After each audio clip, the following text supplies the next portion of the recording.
Welcome to Comic Book Creation Live. I'm Anthony Space Windu, and I have Kevin right here, co-creator of Albatross Junction. You. He has a mic. He has what I call a submissive mic, which gets overridden by anyone who talks over him. So if I'm speaking, he cannot talk. It's BS. The only way I know Kevin's talking is if his lips are moving. That's the only way. And then I have to stop talking so that he could talk. Not right, man. It ain't right. It ain't right. That's about the only way I know how to do it is like I look up and I see your lips moving, so I shut up. Yo, man, why can't I be here to say welcome to Comic Book Creation Live with you, man? You weren't here? Where were you? The intro is dope, by the way. Oh, thanks. The intro is real dope. Makes me happy. It's like Stranger Things. Yeah, I just took some kind of artwork that you made, and then I made it into a little intro and a little outro, too. Yeah, man, this was dope. I like it. I like it a lot. So one of the things we were going to talk about first is the comic book that we got in 2016, I think. Did we get it when it first came out? Is that how long ago we got it? When it first came out, you just showed up with 2 copies. Like, yeah, I heard about this. Here you go, take one. And I read it, and I was like, yo, it took me by surprise. I remember really liking it. And then it took me 3 or 4 years to read it. I just read it yesterday and today. The book is called Patience. What did you say, Kev? It's like a psychedelic thriller. It's like, wow, oh! That's a nice book. It's pretty sick, man. Pretty sick. Yeah, man. Pretty dope. I don't remember exactly how it started and ended, but I remember it being like a real psychedelic time traveling. Just it was wild, right? Like this dude came home and found his pregnant wife dead, right? That's kind of what caught me by surprise was the whole cover of this. It looked to me, I didn't know what to expect. I guess I saw some kind of Amazon review a few years back and then decided that we should be reading this because it got really, really good reviews. So I guess, did you buy this or did I buy this? I forget what happened, but. You bought one for both of us. I never even heard of it. You just showed up one day, was like, yo, yeah, read this book. I'm like, all right. Yeah, this was like before I was looking at videos for comic book reviews. I was looking more on Amazon, people talking about what comics they liked and stuff like that. And this was one of the ones that got like the top ratings. So it's a thick book. And that is another thing that put me off for a little while was that I think I had some other thick books that I wanted to read. It's almost like cardstock though, which makes it extra. Yeah, that was the interesting part of it. When you actually dive into the book and begin reading it, when you touch the page, you realize how thick. It's almost like construction paper from when we were kids, but a lot smoother, nicer quality paper in there, but it is thick. Like you're right, Kevin, it's like cardstock. So then when you start flipping the pages, you realize it's not 300 pages. It's, I don't know what it is, but it's 150. But it feels like it's 300 when you hold the book. Serious. And I mean, the first thing I remembered when we brought this book back up was loving this dude's spreads. Like his spreads were trippy, man. Like this spread right here. I think I showed this like one of the last shows. Yeah, when we were about to talk about it a couple weeks back. So, if I remember correctly, this dude, he just starts murdering people, right? Like he gets to the point where he's like so obsessive about going back and saving his wife that he'll kill to make sure things go right. And like he was in her room or something like that, but she was a little younger. And then cops came to arrest him, and then he's kind of like getting away from the cops. And this is like how he time warps. It's crazy how he time This whole thing played out like an amazing movie to me, where the everything happened very strangely in the chronological order that I would normally expect. I feel like the climax happened like. From the story that I thought I was reading, the climax happened really, really early, right? And then the story spun off into a new direction right as soon as that like early climax happens. Yeah, and you wonder what's going to happen. And they go into this sci-fi realm of the main character Jack learning that he can maybe affect the past if he could hook up with this guy that maybe has a time machine. And it's just the most wild idea, because at first when he's pegged as the murderer, and then he eventually gets let go, I think it's like 9 months later, they find the DNA of another person. They say, so it relinquishes him from the guilt of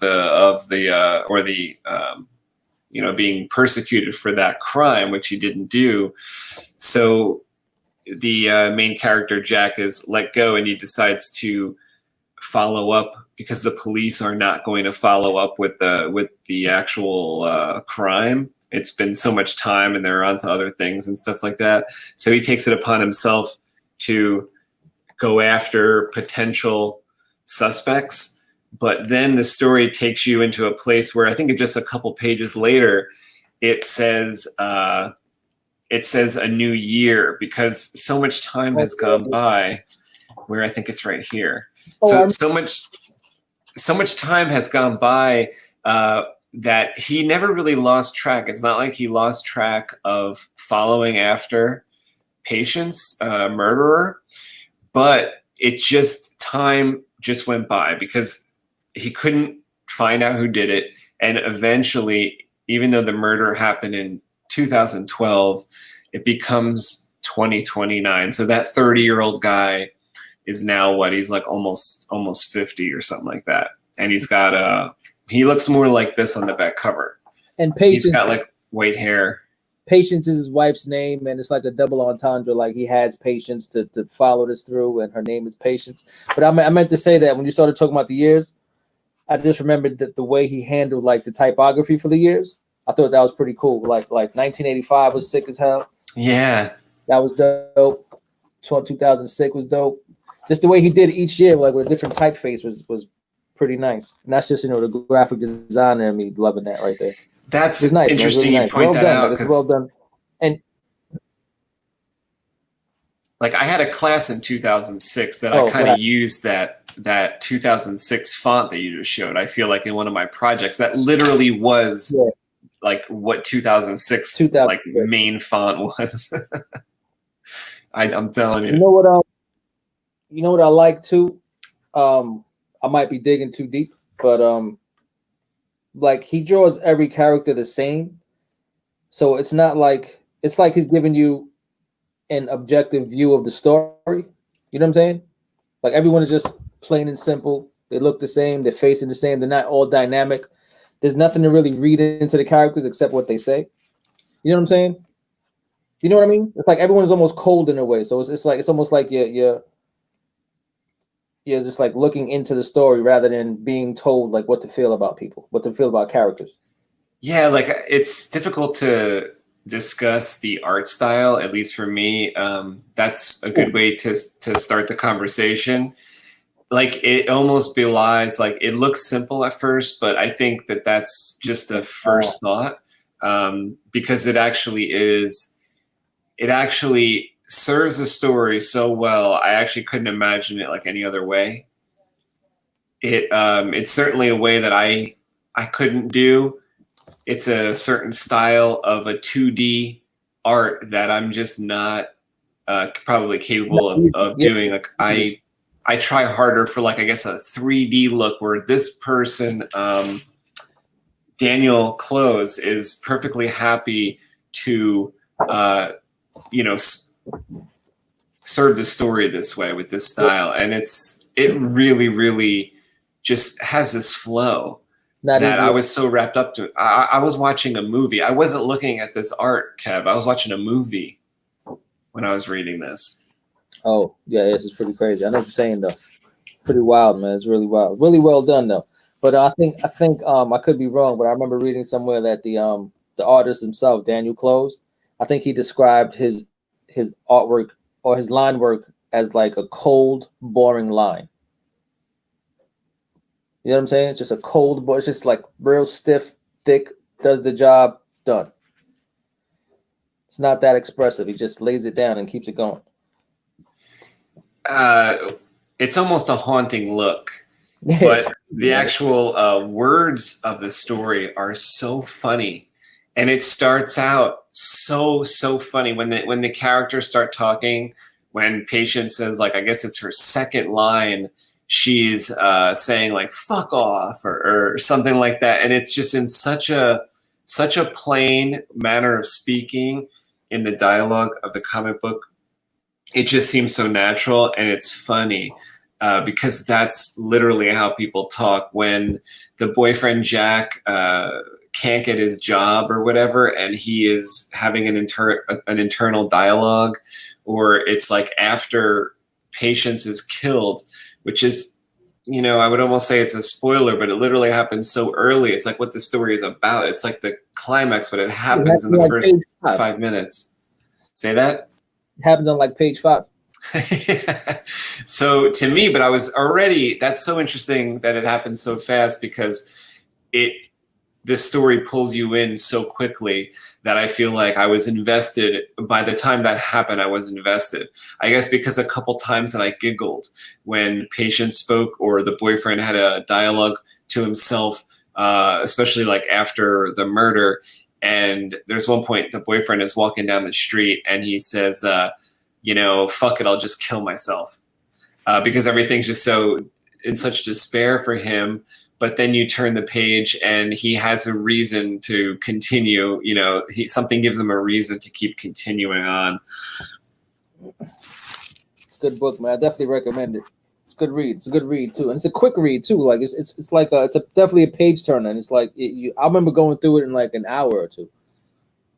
I loved also talk about the dialogue plus the graphic design of it. The words that are unimportant actually fall off the panel. So let's say, for instance, someone's on TV and there's a newscaster giving the news of the day, but it's not wholly important. I'm trying to find an example right here. The text actually flows out the panel that you can't complete it. It would almost seem like an error, but when you actually realize that it's just, of course, these are all contained. There's no example there. Actually, yeah, like right here. Like, for instance, this person's kind of cut off because they're arguing. So this is the older Jack, and he's saying something, and the Bernie guy is cutting him off, so the word friend is not completed here. So he keeps the text big enough to read, like very, very nice size text. But a lot of the time, I would say 5% of the time, it falls off. Like there's a character here that's always on TV. And a lot of times when he's discussing something, this isn't a good example because he's not speaking in this panel, but a lot of times the TV gets just run off the page. But it's interesting. You would think it's kind of garbagey, whatever he's saying, because it's running off the page, but you could still gather information from that text. Like he is saying something important. This book would serve to actually read a second time, because I think you would get some more stuff from it. Because the story is I think it's deeper than just the one read, because I was thoroughly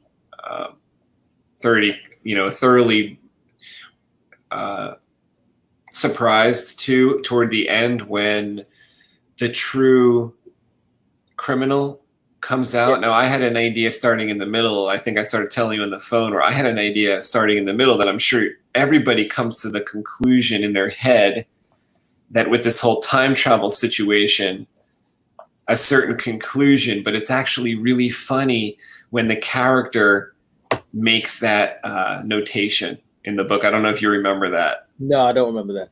Okay.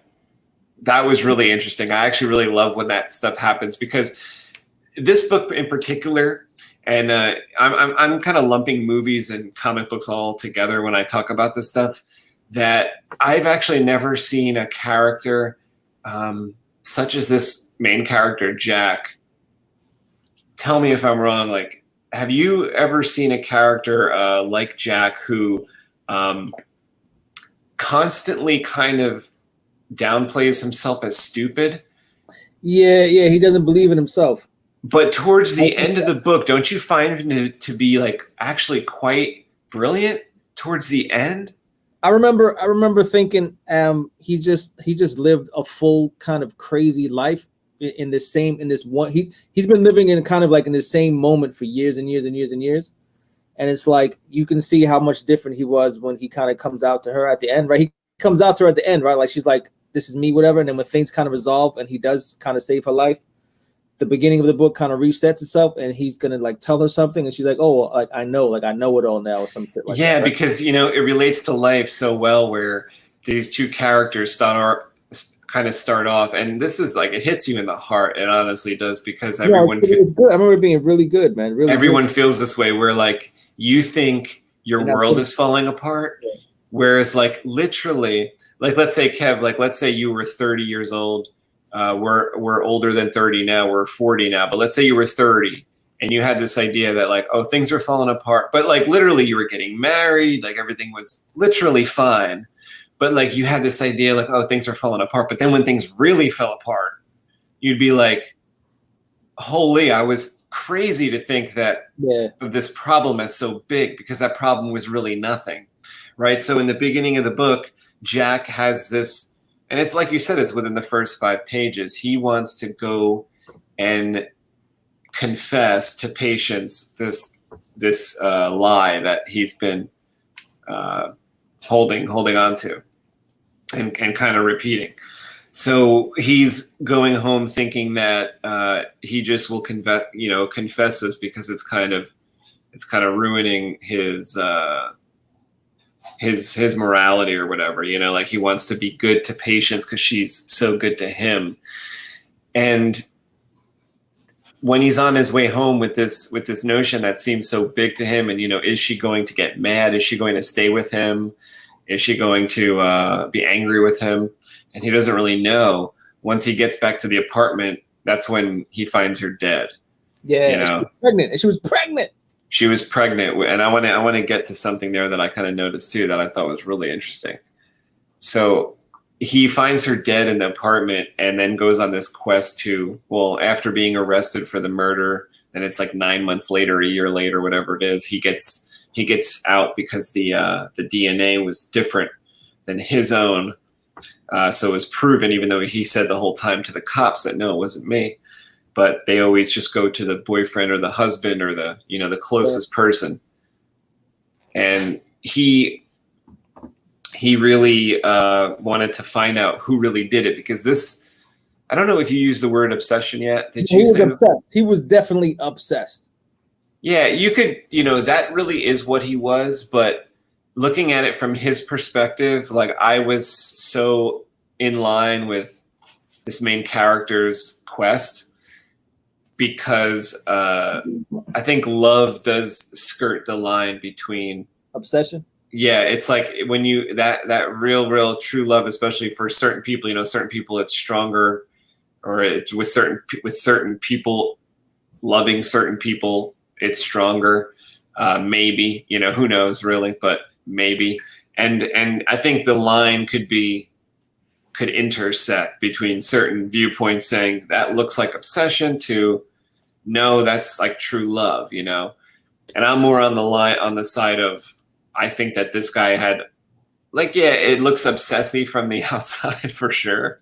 Yeah. That he's willing to go through all this, but in my heart of hearts, I feel like this is true love. Like nobody would go through this torture for you with that, so maybe it's not one or the other. Maybe it's both. Maybe it's like, yes, he's in true love, but also obsessed. So that's probably possible. He's obsessed with the idea of saving her. I mean, he has a chance to do it, and he just can't let go of it. But he feels robbed of that life. Like that killing people, though, bro, he'll kill you. Oh well, that's what I loved about him, because I felt like he was a doer, crossing crazy lines and shit. He was a doer, though. He was a doer. He was a doer. But he kind of did everything wrong that you're not supposed to do when you time travel. Like he's so obsessed that he'll murder your family. Like, wasn't he gonna like kill a fetus in the store or something crazy? There was like some psychedelic scene. It was a child. It was a child. He was like, I'm gonna take this fucker out. Yeah, I mean that I don't That's know. crazy. That was, he had said at one point that he wanted to make sure of who he was accusing of this crime before he took revenge. You remember that it was like that was kind of early on in his quest. He was like, "Oh, before I actually do anything to whomever, which is really what I want to do. I want to strangle somebody over this. I want somebody to pay, but I definitely need to make sure I get the right person." But I think toward the middle or the end, when he was accusing this one character of the murder, he lost sight of that. He lost sight of making sure he had the right guy, because he literally didn't have the right guy. Yeah, he went crazy. He definitely went crazy. But yes, aside from even that one guy, you're right. He had tunnel vision. That's exactly. He just had tunnel vision. Like, this is what he got to do. That's it. Nothing else mattered. Like, his own life didn't even matter. It didn't matter. Well, because there were so many uncertainties. Like, he even said that the time travel device that he was using, or the liquid, wasn't even so tested to know what was going to happen. Yeah. So he said, he could reappear in the past and his original self could be disappeared. Yeah, it was crazy. It was crazy. Cancel it out, or he could appear in the past and actually die because he would be unable to survive. Those were possibilities. So he was like not sure what was going to happen. He was really not sure what was going to happen when he did this. But you're right. He was willing to take his life into his own hands because the unsurety of it all meant that he could have died. He could have actually ruined things worse. But what started to present itself in the story, and I don't want to give everything away here, but what I really love too is the fact that the whole cyclical. A lot of spoilers. We gave a lot of spoilers, but we gave a lot. And the whole cyclical nature, I was kind of hoping I was talking around a lot of the stuff. I didn't say certain characters' names of who was accused and things like that, but hopefully I skirted around enough of the stuff that if you wanted to read Patience, that you would still be surprised at certain twists and turns. But there was, I think I lost my train of thought on what I was just saying there, but I did want to talk about the. Say again? Just something about something being cyclical. Oh yeah, like the whole time travel nature of the book. I really like how it comes to that cyclical, like, that thing that's been cemented in so many movies, like Back to the Future, where it's like he had to have been there for this whole thing to go on. It's almost like you couldn't have not time traveled.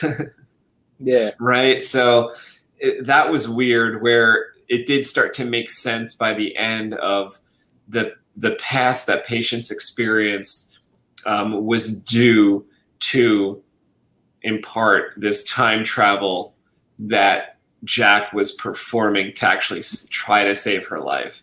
And that was a deeper thing of it.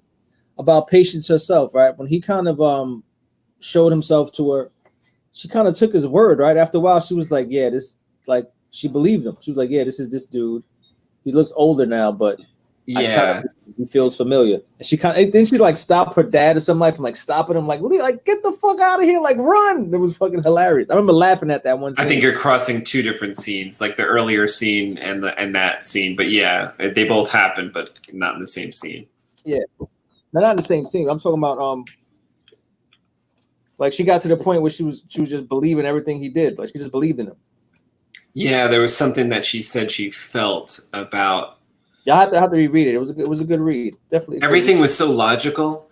It really turned out very logical that whenever you as the reader were thinking something about the story, something about the continuity, or something about the plot, they soon thereafter tightened it up so tight that it was really, really fantastic that way. One thing I don't know if you noticed, and it's probably been so long since you've read it that even if you did notice, you might not remember. But so we have our two main characters. We have Jack and we have Patience, and they said that they were married in the story, right? For I guess a short time they were married. When Patience was pregnant, it's interesting that the dialogue, and I noticed this immediately. I was kind of looking for this, and this was interesting to me how when Patience talked about the baby, a lot of times she would say that it was, she would talk about it as if it was a girl, the unborn baby. And whenever Jack talked about the baby, like especially in the future, he would say like, "Oh, our son will do this," or like, "I'll play baseball with our son," or something. And it continued on through the story. Whenever they did a flashback or whatever, that whenever Patience discussed the baby, their future idea of what the baby would become, it was a daughter.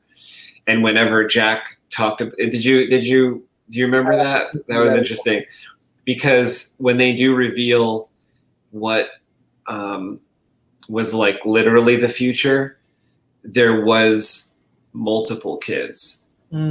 So it was kind of, like I said, it was pretty deep story, I thought. Don't remember that. I did just find that scene in the supermarket though. Yeah. Ask this little kid in the shopping cart. I don't know how Jack got pegged for that. Crazy, like that was, how did he? Because now I remember he said something like it wasn't nerves or worrying about killing a kid. He said it was something else. He just froze. He said. So it wasn't actually like he didn't stop doing that because it was a child. He stopped for some other reason. Yeah, it's pretty nuts. I'm trying to look for the line you're talking about, but I'm not finding it. It's pretty wild. Yeah, I think I kind of it's hitting me what I was talking about before about his drawing style. It's almost as if he's drawing everyone like a mannequin. Like you can't assume anything about anyone's character. Like you just can't. They're just there for the purpose of a story. It's all the dialogue, wasn't it? Yeah, like everyone is just basically just a mannequin. Like it's just like they're like toys. They look like toys. They just look like plastic toys.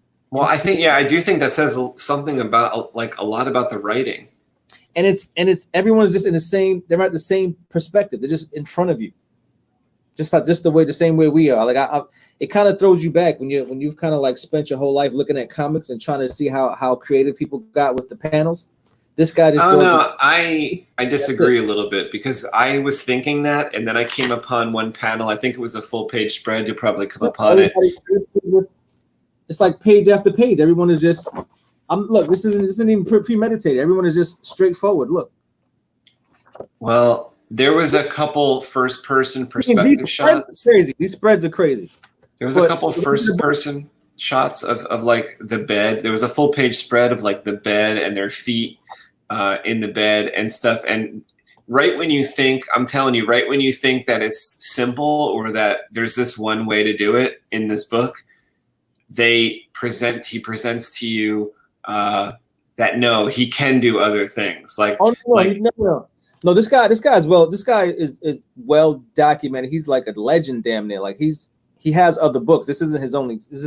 Well, like, this guy is successful. What I mean by what I just said though was just like you in this book, when you think that like, oh, it's just going to be this medium shot or this level shot, there is other artwork in this book that like belies that idea. I think like, yeah. So not 90% of it is just, it's real square, it's real linear, it's just point of view, that's it. There's no like aerial shot, there's no twists and turns, there's no perspective really, it's just flat, and it's flat color all the way through.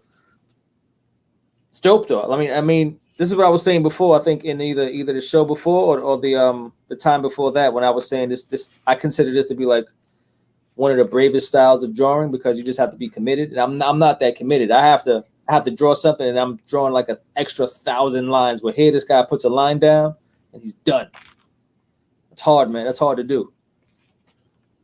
It's not easy at all. It's a great way to get a book out. Yeah. Speaking of, are you show us what you're working on, or let's start Albatross stuff. I have a page going already that I could pull up and show you guys. We spoke earlier, right? And I was telling you how I came to the realization that, this is the cold world, this and that, but I'm not drawing any like ice or frosted pieces on anything. So I'm going to pull up the same page I've been doing, and or either that or draw the character I drew last time. and add some frost to his clothes, like frost in the beard and things like that. Yeah, I just think that I don't think that you neglected it. I just think that you just didn't get there yet. That's what I was thinking. You know, when I didn't see. It didn't even hit me until like the other day. Oh, okay. Because yeah, I think we were talking about it in the last show or the video we uploaded earlier yesterday or whatever, that a lot about snow in that scene, in that Dybbuk scene where they get attacked. Yeah. So that was the spark, I think, of what we were when we remembered that everybody does have to be kind of covered in a. Yeah, man. All the vehicles should have a little bit of ice on them, and if it's snowing, then people gotta have snow in their beards, and that snow is never gonna melt. No, yeah, I probably shouldn't even start this combo, but I wanted to you know how sometimes, you know, all right, so like people who know me, they know I'll get you involved in a series of a show, and then I'll stop after episode 3 and leave you on your own, right? I'm the same way when it comes to pens and art supplies. I'm like, yo, you got to try this pen. And then like a year later, you're like, yo, you still using that pen? I'm like, what are you talking about? I never used that pen in my life. But I have a set. Like I have a setup finally, man. And it just hit me the other day. I have my go-tos finally, bro. For inking, you mean? For just drawing, period. It's definitely all Pentel stuff, right? So like for the longest time, I used this Sanford logo, this logo 4.0, I think it is, logo 4.05 or something like that. This logo 4 pencil because of the grip. I love this pen for like 3 years. I love this damn pencil. It was amazing. The eraser was nice. You could refill it, right? Then I've had this pen, this mechanical pen, this Ben B/3 since undergrad, bro. I've had this forever. Like I've used, this was my go-to. I felt fancy using this when I was. What's the lead that one takes? 9? It could take any lead. It could take any lead. Right now it has a hard lead. I would do like the initial sketches so you can't really see it. But I've used this for like 20 years. It's like my go. It just felt fancy. It had a little metal grip. I was like, yeah, this is what pros use, so I'm gonna use it. But then I think me and you kind of like when we first met early on, we agreed on this pencil, on this pencil early on. The Pentel Sharplet, this little guy. That's the one from my childhood. That's the one that I used first and foremost. This is tried and true. I was like, you know what? Let me go back to this old school boy. This is beautiful. It's a beautiful pen. So I went back to this. But then I'm set. This is favorite pen of all time is the Pilot Shaker, bro. Like this is the way to go. The Pilot Shaker. If you're not using, I have one of those. If you ain't using this, you ain't drawing, bro. and I made sure I'm telling you this, like, and I'm not gonna switch up. This is it. Like if I don't have this, I don't want to draw. Like it got to that point with it. And you know, I keep these with me, right? If I don't have this one, I'm like, oh, like when you wear that as like a girdle. I want to wear it like a fanny pack. I love it. But if I don't have my shaking, then I go crazy. And then as far as pens go, man, I went with it. I go to this Pentel guy here, man. Like this brush here, amazing. It's a Pentel, but it has like, I think it's straight from Asia. It got all this Asian characters on it, so I can't really tell you exactly what it is. But it's definitely a Pentel. It's like a Fubi or something like that. Fube, I think. That has a cartridge in it that you replace, or you just buy another one when it's empty. So. I believe it has a little cartridge in it that you kind of poke in there. But this one is the greatest, man. And you put me on, like, you know, everyone kind of went Jim Lee crazy with the Prestos. You know, you see him using these things. So everybody kind of like, let me try to use it, blah blah blah. But it ain't it, man. These jelly rolls right here. These jelly rolls are amazing. And that's better for the thinner line, but that other one you need for the thicker line. Yeah, but like if you have a bigger area, you need the other one. I can get a thicker line with this too. And like these thick lines just look silly because it's too uniform. I feel like that white Bic looking one, the one that we got, kind of runs out quick though, doesn't it? Nah, I've had this one for a while. Oh, okay. And I use it on everything. Jelly Roll 08. Woo! Beauteous. And for the heavy, you know. Is that what you order at the sushi place? A Jelly Roll sounds good. Faber-Castell pit pens. You definitely need these to fill some quick fillings. Beauteous. What does that tip look like? Is that like huge. A triangle style tip? Yeah, it's huge. Oh, okay, yeah. That's like great. I like that. Black is the one color that I run out of first in my markers because it's my go-to. Like, why are all my black markers just dried up? Because like I use them first, you know, and then I'm just stuck with like, oh, I'll use like a 90% gray because I'm out of black or something. Or I have to. So this is it here, brother. This is it here. This is it. This is the starting lineup. And of course, I got the Crow Quill, but I don't really use the pen and ink too much like that. I don't. But if you're gonna use the speedball joint. But this is it. This right here, I'm amazed. It just goes on even. Like there's no. It's just. Did you see that how I drew my kids like little monsters? I did. That looks so much like your kid. And you know what was weird about that drawing was that I could see, because I haven't seen your kids in a little while, right? Through this drawing, I could see that they aged a bit. You know what I'm saying? Yeah. That was weird to see your caricature and to see your kids grow up through the caricature. What is that about? I think that says something about how good you are. Look how even stuff dries, though. You know what I'm saying? Like you can't really tell through the camera, but it just dries one color, man. It's beautiful. I love that damn brush, man. I've been using it consistently since I had a hard on for them last year. I was like, you know what? You got to try these brushes, blah, blah, blah. And I never looked back, man. Just wanted to tell you that, man. That's all. FYI, in case you cared. How can you live with yourself? Yeah, so random. Yo, have you been following David Cho's stream? He's been killing me lately, man. No. I don't know what's wrong with this dude, but he's been doing I guess he's taking people's advice and he's like, you know what? I'm just going to narrate while I draw. And the things he says is just the most random, idiotic stuff you're ever going to hear. But it's hilarious because he is kind of a funny guy. Like today, the dumbest thing he said today was people with big ears are terrible at listening. And okay, why is he? No rhyme or reason. It's just he just said it and it was hilarious. But he's been drawing in his crazy style, like Wolverine and things like that. Oh, okay. He kind of inspired. And then and what got how long do the streams go for? Like an hour or longer? No. I mean, he does at least 1 or 2 every day, and it's about maybe 10 minutes. 10. Oh, that's it. Okay. So I kind of like. I was watching him kind of just draw with that same pen. I came up with like a wild looking Logan. Just bugging out, man. Let me make that.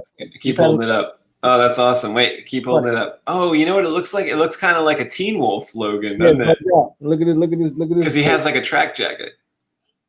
It's been bugging out, man. That's cool, man. That is a really cool style there. That almost reminds me of Max again. That one on the left. Lord, yeah, there you go. I like Max for a long time, so I'm forever affected by like Max look. Oh, I wanted to show you. How can you live with yourself? Yeah. Look at this silhouette that Gavin did the silhouette, right? 5-year-old little kid, and I did the detail in it, but I thought the silhouette was cool as hell. But he got mad at me. I ruined it. I messed it up. He said I messed it up. So he did the silhouette. Oh wow, he's a little angel. And I did the white lines. Oh, okay. He was like, no. You know what's funny? He was like, no, not a suit, like how we feel about suits. Like he was like, oh, why you drew? Like he walked away from it. Why you drew a suit? Like, ugh. But did he mean for those things to be wings? Yeah, he's always. He did, huh? Oh, interesting. That's what inspired these faces. That like he was like, not a suit. Ugh. Then he went and told his sister, "You drew a suit," and then I was getting those faces for real. So I was like, "All right, so I'm gonna draw." Mundo! What up? Hey, Kev, that was a perfect example, Kev, of your mic not working because like there was other sounds, and your whole intro for Mundo just got obliterated. Yeah. Mundo, man. If anybody's talking when I talk, I just get overrun, man. How you been, though, man? Now, is that the story of your life or what? Story of my life, bro. He actually ordered a new mic, and we're gonna see if the new mic has different, I don't know, a perspective on life. Like we need a different perspective from that new mic. Less attitude. Oh yeah. How you feeling, though? I'm feeling good, man. Not bad. It sucks that you had so much technical issues the last time on Saturday. And I still do. As a matter of fact, I'm kind of working on them. But what I actually end up having to do was to update my BIOS on my computer, and then update a few things, delete a few things. It's running a little bit faster than it was before. But what I found out now also was that I was trying to get on with Edge, Microsoft Edge. Well, Edge doesn't support, the StreamYard. So Oh. I have to go through Google Chrome. So that's what I'm trying out right now. But what I'm going to have to do is to get through my email through Chrome and then go that route. Yeah, it's a big cluster, man. I've had so many computer issues. Like, I guess it was last night, Kev. I almost actually called Kevin to apologize for these texts that I sent them. They were so mean. They weren't directed at him, but they were directed at Apple.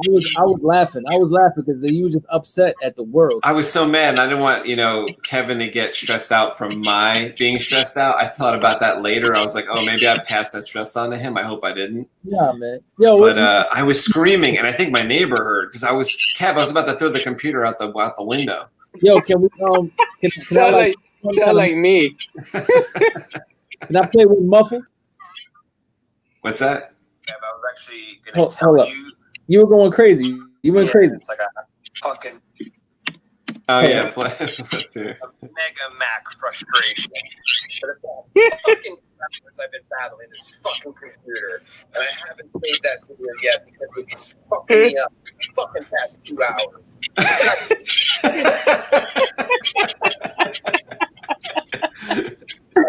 Yo, they were. There's a couple of them. There's like 7 of them. There's like 7 of them. Did you see? I think it was a video on this one guy. He got so pissed off with his computer, he started beating the shit out of it in his office. Like, I wanted to, but I was starting to get really mad about the fact that, like, maybe Apple wanted me to buy another computer. So I was like, I was getting even madder and madder. But I actually kind of think I figured out what was going on, I think. Which, like, I was running out of storage, all these issues. Well, that'll do it too. Running out of storage stuff. Yeah, I'm still kind of in the midst of that, but I ordered something to take care of my issues that I could, maybe transfer a bunch of files and then maybe just clean up my stuff a bit. Yeah. I wanted to show you guys this article because I was telling you, hey Mundo, do you have headphones, by the way? I think like there's a feedback because you maybe are listening through your speakers. Okay. I'd have to I'll be right back. Let me go get some and I'll be right back. Cool. Yeah, Kev, I wanted to show you. What'd you say? I should probably grab some headphones my damn self. For yours, it doesn't sound like too much of an issue, but when Mundo came on, yo, do you remember I told you I drew like 1,000 dogs? Yeah, look, here's the article in the newspaper. Did I show you this? I'm just laughing at little Anthony with a fucking 8 is enough haircut. So it's not even a good haircut, right? Like my dad would give me these haircuts that were all messed up. And this is me. And then this was one of my drawings that I did when I was like, I don't know, what are you when you're in 4th grade? 10 years old? It's like 9. Yeah, like 9. This is I drew dogs like this, and I love collie dogs. So I drew like 1,000 of them. And it literally says, a 9-year-old. Oh, okay.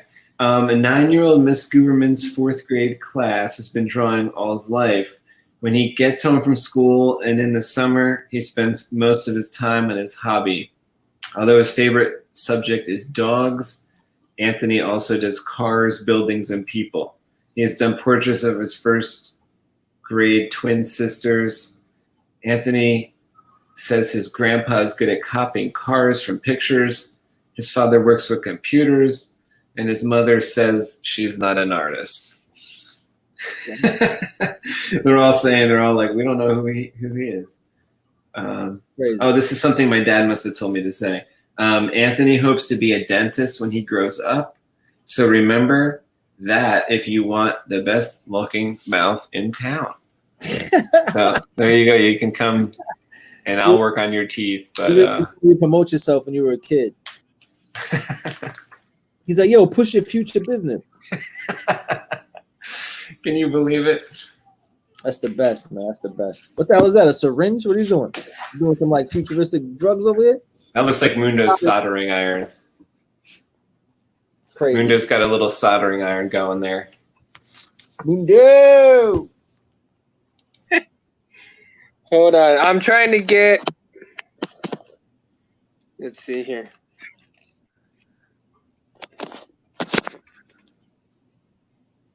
Hey, Kev, I tried to get my camera closer to my artwork this time. Let's see. Let's see if I can even get it closer. Okay, I'm gonna try to switch from the phone to the computer, guys. Oh, nice. Let's see if it's gonna work. Yo, Ed, did you redraw that? No, That looks clean as hell. Why does it look so clean? Not that I did a little more. I did a little more to this page, but it's still not like done or anything. I'm gonna have to see. it looks clean as hell.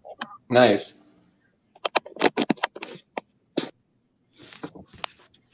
Because there was this page that come right before it. Okay, how is that? Is that we kind of is that any finished? better? Oh, I think that's better, Mundo. That's probably better.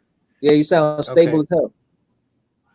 Okay, so right now I just plugged into the phone, but I'm trying to get onto the computer and see. But for some reason, I'm gonna have to work on this camera thing for whatever's going on with it.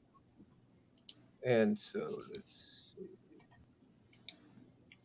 Unmute mic. Let's see. Yo, Ed, go back to the next page, the page after that you started. Yo, you know what this looks like? This looks like you sketched it out and then you traced it for cleaner lines. I think that's what happened. Like I went over it a little bit with a pencil. Every line here looks deliberate as hell. There's no guesswork. This is crazy. This looks nice, man. Oh, good.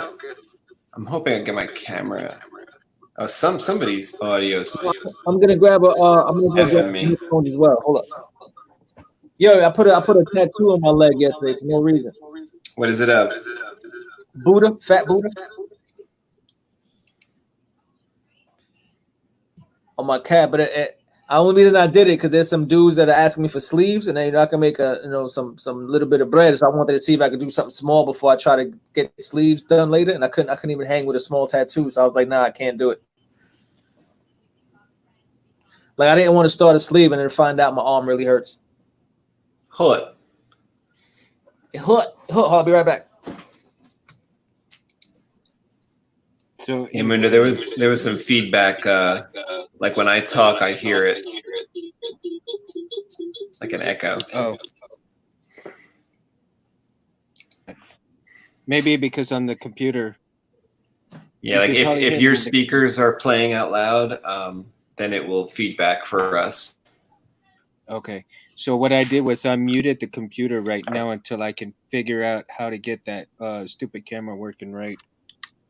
Oh, the camera looks good. Oh, but maybe that's your phone? You're saying that's your phone or something? Yeah, that's the phone. I'm trying to get onto the computer. Oh, I see. And see if I can get the computer to work. Because I was on with Matthew yesterday, and my camera wasn't working for some reason. So. Oh, well, today it looks clear.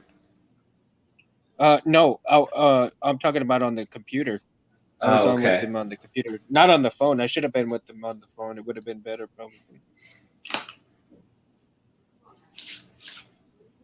So let's see. Go to settings. Oh, I ordered some pogo pins, man. Oh, really? I ordered some pogo pins from Mauser, and they're gonna come in tomorrow. So is that going to repair your part that you currently have, or that's for something else? Well, that's what I'm going to try. I'm re-cleaning up the board like really, really good right now. Oh, I see. Okay, cool. So Yeah, your wiring diagram looked good, but I didn't get a chance to check it 100%, but I looked it over for like 2 minutes. I was like, this looks legit, but I wanted to check it against the Profi manual, but it looked like you had it right. So far, so good, it looked like. Yeah, I'm really trying hard to make sure I get it right, because when I put the wires on, man, I want to make sure I do it real good, real clean, all that good stuff, and then hopefully it'll work real good together. And then if the blade lights up, then I'll go ahead and put the shrink wrap around the strip and the cellophane, and then close Oh it all up. yeah, yeah, for sure. Like test the blade a little bit somehow with like on your bench before you wrap it. That's what I always. And then I test it every time I put like a new wrap on it, because it might have there's been times when it kind of ruins things when it compresses. That's like maybe 1 out of 10 times, so it's worth checking. Yeah. It's like that heat or that pressure can, I don't know, hurt the NeoPixel strip, or maybe the NeoPixel strip was like compromised to start. Sometimes that's the case. Yeah, see, that's when I haven't put the heat shrink tubing on it just yet, because I remember you telling me that to test it real good first. And sorry, daughter's over here screaming. That's all good. So I remember you saying something about testing the blade out before you even close it up and stuff. So that was one of the things that I wanted to make sure that I did, and test it real good, and then I can put the shrink tube on it, test it again, and then I can put the cellophane in it and close it all up after that. Nice. So see, I'm learning. Yeah, everybody that kind of does their first saber and talks to me about it always seems like, to me, like they're way ahead of where I was when I was making my first saber. I was totally blind. So whenever I hear like from you that what you're doing, I'm like, that sounds right. Well, that sounds like the way to do it. Well, see, here's the thing, because when I first started this journey, and I've watched, I don't know how many times I've watched Mad Cow's videos, and but before I got to know you, and then and I saw you on, I was all like, man, these two guys I gotta learn from, and so watching his videos and then watching your videos, and then seeing how bright your blades were, I was like, oh my god, it's crazy. The auras on those, oh, that just drew me in. As I like, okay, I got to get in with these guys and just talk to them and learn and do what I can. And I remember when Mad Cow said, if you got to take your time, you rush it, you wreck it. And that has stuck with me. That has stuck with me from now on to the day I die. You rush it, you wreck it. And that's why I'm taking my time with this. Yeah, it's taken me a couple of years, but I want to make sure I do it right. So with your help, I'm gonna get it done. I'm gonna get it right. It all happens in saber time. That's what I call it. It takes extra time. Saber time takes extra time. There you go. It's like if I told you that, Mundo, I'm going to be at your house at 1 p.m. You might have to ask, saber time? And if it's saber time, I might be there at like 4:30 p.m. It would just take a lot longer with saber time.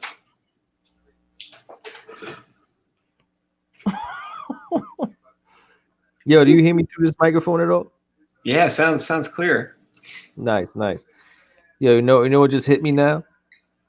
That no matter what you make up, when you make it up, you define it to whoever's around, and you just want them to take it serious from here out. What does that mean exactly? It's just the best. Like around the time when like years ago when we first met, you would just say stuff like, "Yo, man, we're gonna go to the GCB," and I'm like, "What the hell? What GCB?" But I would never ask. I hate asking, like, "What you talking about?" So eventually, I'm like, "Oh, this dude was talking about the Great China Buffet," or like you would just give the initials, like, "Yo, we're gonna go with whatever the hell." I'm like, "What the fuck?" And it just became not even a thing. It's just what you did. If I didn't catch up, you would have never been like, "Yo, you know what I'm talking about?" You just say it. You know what I'm saying? or what are the other ones that you say? Well, CBCL, Comic Book Creation Live. Bendy's or Bendy's. Yo, I'm going to Bendy's. I was like, you can go to Bendy's. Taco Smell. Bendy's. Well, Taco Smell it's kind of easy, but like when you start saying stuff like Bendy's and GCB or whatever the hell it was, it's like what the hell? And just now you're like Saber Time. So it's like, now that's a thing. Like that's a real thing now. Yeah, well, I said in one of my videos, I was like thanking somebody, and I was like, "Thank you for the sabertunity." And then somebody made a comment. Somebody made a comment that was like, "Sabertunity, what an asshole!" Yeah, it's fun. It is funny. It's funny as hell. Kev, this mic not only sounds better, but it's not scared of us. Yes, it's good. Nice. Yo, you know, it was the first time I remember catching you doing stuff like that. Was I forgot you were buying something ridiculous. I was like, yo, you're gonna get that? You was like, yeah, man, and me. I was like, me, it's all about him. I'm like, damn, this dude's all about him. Then you dropped it again. You was like, yeah, man, and me. And I was like, what are you talking about? He was like, maximum enjoyment, bro. Maximum enjoyment. I was like, what the hell are you talking about, man? That's what me stands for. Maximum enjoyment. Like, it don't matter what the price. I want to enjoy myself to the fullest right now at lunchtime. I mean, me and Kevin would go out for lunch, like extravagant sushi lunches. We found this one place that did. See, my favorite food was pizza, so we found one place that would do pizza and sushi, and both were amazing. That was crazy. It was crazy. Yo, Mundo, this is gonna sound real stupid and irresponsible, but we would spend like $70 on lunch, no drinks, no alcohol. We would just order everything. Oh, that ain't nothing, man. It was crazy. It was crazy, but it was like we just ordered just everything. The two of you. Just the two. Yeah, like we would get a sandwich, like 3 sushi rolls, a pizza sushi, couple sandwiches, Cokes, whatever it was. Fries. Damn, where were you guys when I was younger, man? Shit. Yeah. Well, Mundo, there was this one place. You might have them near you. Do you guys have Applebee's? Yes. Sure. Yeah. Okay, so Applebee's might be like nationwide, but back when I was growing up, Applebee's had half-price munchies, I think is what they called it. They might still have this. So it's like after 10 p.m., because Applebee's is always like a bar as well. So yeah, they had a bar there open till 2 or whatever it was. The kitchen might be up until midnight or something like that for the bar-type food, the appetizers. They'd have half-price munchies after 10. So when I was growing up, I gathered all my friends. We were out always late at night, and it was as soon as 10 o'clock rolled around, I'd say, let's go to Applebee's and do the half-price munchies. And even though I couldn't eat like a whole lot, I wanted the different tastes. So whenever we sat down at the table, the waitress would say, listen, we got the half-price munchies. I was like, listen, I know all about it. Give us one of each. And they're like, what? I was like, yeah, like one of each. All of them. And they would drop them all down at a table of like 4 of my friends, and my friends knew I couldn't eat that much, but I just ate a little bit from each plate, and then they just plowed the rest. That's they were happy to finish it up. Our hangouts was Taco Bell and Whataburger. Okay, Whataburger was 24 hours, so there was no closing Whataburger whatsoever, and it still is. I mean, it's still 24 hours. Up until this mess was. I would love that, dude. I was so mad in my neighborhood growing up that nothing was open like that.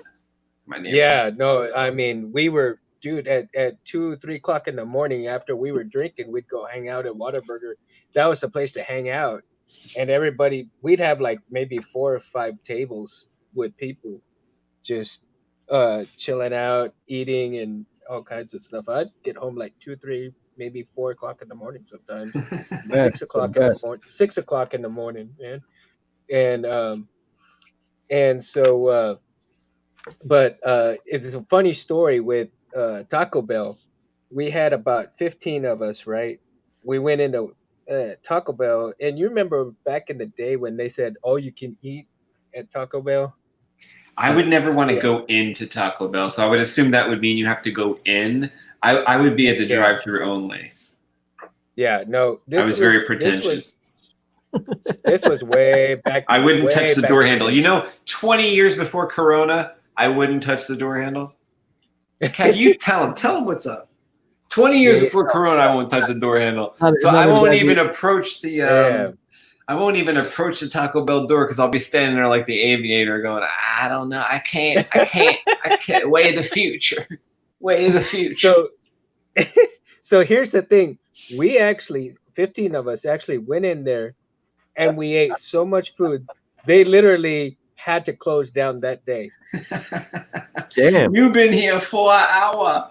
You've been here for an hour. Did you ever see Jumping Out?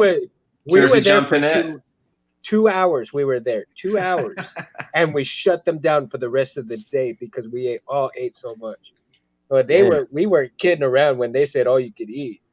Hey Mundo, do you like those meat places, like the Portuguese places, or the Kevin? What is it called? The Fogo de Chao. Do you guys have a Fogo de Chao? Beef. Yeah, Mongolian beef. Do you have something like that? Yeah, we do. I love we got those the Mongolian places. Beef. Oh yeah, that's badass. Yo, I think I found a solution pretty quick to the snow stuff. What is this? Some kind of tool that you have in your toolbox? This looks frosty, right? Dude, that looks so real. That looks so real to me. I mean, look how flat it was before. He looks warm. He looks warm there. That's too warm. Yeah. So like, I think everyone has to be like this.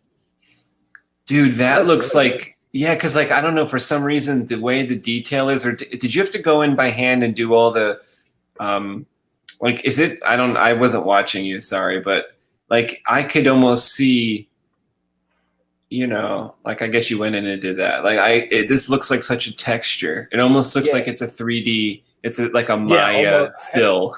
Yeah. That's what I was going to say. Almost a 3D still, man. So like this is the brush looks like this. Okay. So did you have that on some kind of opacity and you didn't let us see it? Yeah. So no, what I did was I just kind of like touched up certain areas and I went in and I erased all the dark spots. So it gave it. Yeah. Because Kev, you know what? It does have that corduroy feel. Yeah. Are there other brushes that would appear as a different, like this might be like a Kevlar or I gotta corduroy? Figure it out. I gotta figure it out. But yeah, if someone was wearing leather, I think that their snow on their suit would look different, depending on the. Nice. No, oh, that's so sick. I actually really love the torch. Look at the torch. Oh, the torch. Zoom in on pull up that artwork and kind of zoom in on the top and then kind of scroll down. I think it's I want to see more detail here. It's really, really nice. Dude, is that that's got to be one of your posters right there, right? Yeah, dude. Looks pretty crazy. That's gotta be actually, Mundo. That's a great idea, Mundo. That's because the other day I said that this should be a trading card, but the way that Kevin's been working on this and how real this looks and how great this will look as an 11x17 poster. Yeah, well, do both, man. Do both. Shoot. I kind of feel like his detail will be a little lost in a trading card, but yeah, maybe it almost like this deserves a poster. Pretty cool. Well, definitely with the poster. But I mean, you can't beat it. Like, that would be like your #1 trading card right there. Primal Gamer, hey, how are you tonight? Thanks for joining in. I want to know how his project went. How'd that dinosaur drawing come out? Kevin's saying your stuff looking pretty good. Definitely. Thank you, sir. Thank you, sir.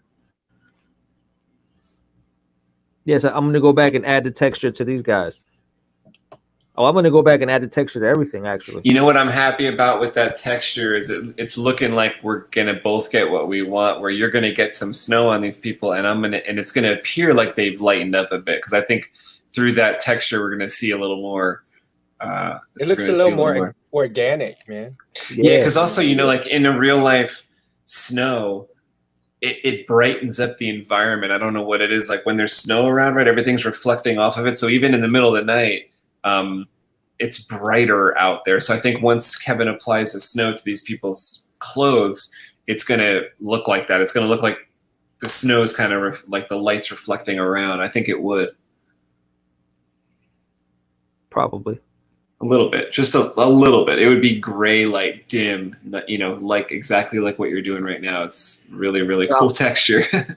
I was just doing that, then I was erasing it out the blacks, like this. Oh yeah, okay. Add some depth to it. I get it. And then don't forget, you know, the last layer could be actual snow where it's, we were saying here, it could be starting to fall or trickling What I was out. thinking about that is I'm going to add a layer of like black snow because it's going to, you know, when snow comes out at night, you see it as black snow. It doesn't come out as white because no light reflect. But when it gets close to light sources, it'll be white. You know what I'm saying? Right. Yeah. Like little glistening. Yeah, it's going to be fun. It's going to be fun. Primal Gamer telling you kept good because it's done. Yeah. Nice. That makes sense. That's how I take it. Yeah, when it's done, it's done. I say it how I read it. Good, because it's done, bro. That's how I felt when I was in college. I'd be like, "Is that project? How'd that project come out?" Well, it's done because it's done. It's done. They're gonna give me an A+.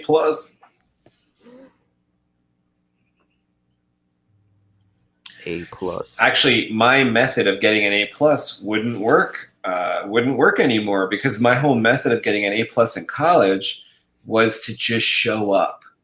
I realized all I had it because I went to a couple years of college. I went to community college and I didn't do very well. You know, I didn't do very well. I wasn't going to all the classes, things like that. Then I went to a 4-year college. I went to Rutgers and I didn't do very well there either. And then I went to a more local university to where I live and I did straight A. And how I did it was I just went, I figured out by that time that all you had to do was just show up at the class. That's it. Just show up.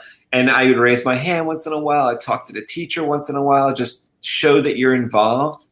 And they, you know, automatically by showing that you're involved, you end up doing the work because you don't want to disappoint when you're there in person the next day. You end up with the work done.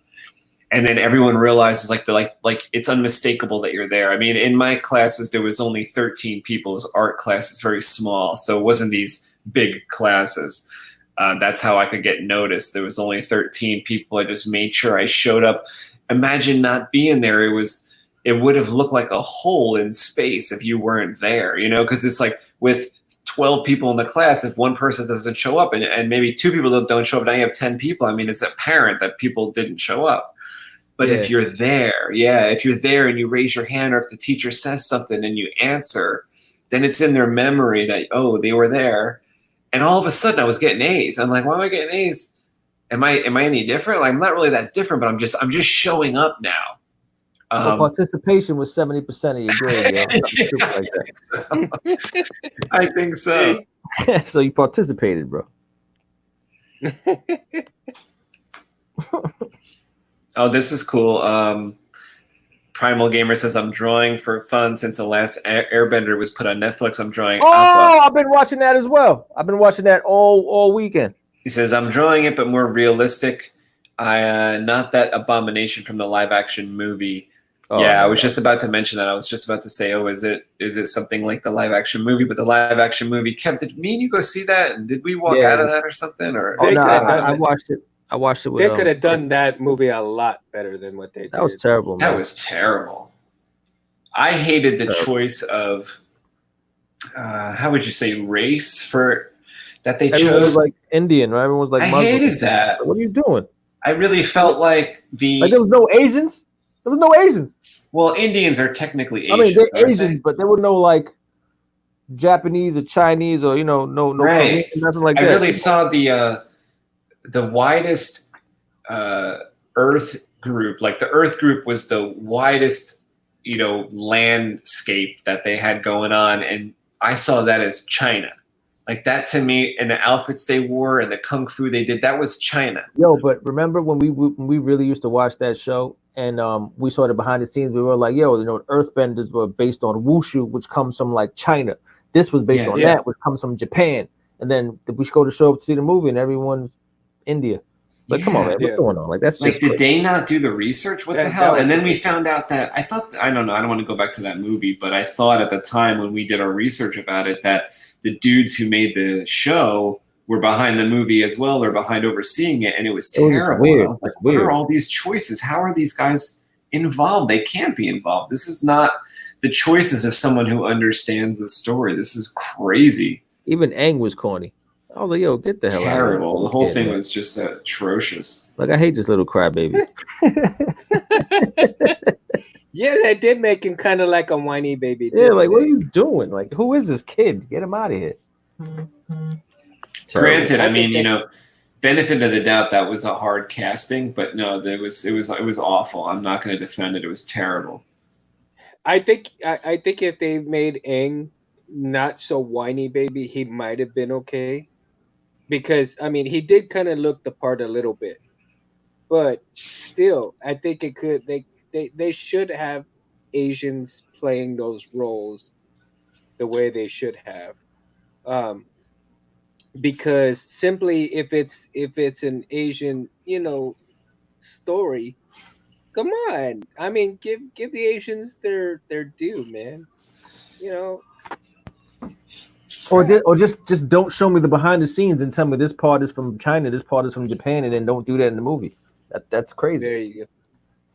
That's crazy, man. Yeah, like, you know what I hate about that? That was one of the first examples I saw them really destroying their own canon. Like, of course, I saw more later with like Star Wars and stuff like that when those came out. But that was this was back in like, I think 2012, maybe that movie came out, maybe 2013. I don't know. It was a few years back.